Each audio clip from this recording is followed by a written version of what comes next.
পথে ছুটে চলে ক্যাট ম্যাক্স, জানার জ্যাকেট একদম রিল্যাক্স।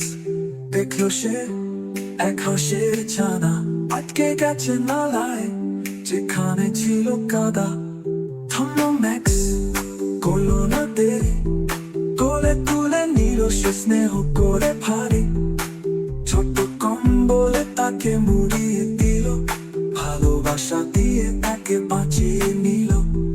হাসি মুখে পৌঁছে দিল ছানার মায়ের কাছে, কৃতজ্ঞতা জানান মা ম্যাক্সের ভালোবাসা দেখে। বলল সবাই তুমি সাহসী, তুমি হিরো। ম্যাক্স বলে বিপদে সকলকে সাহায্য করো।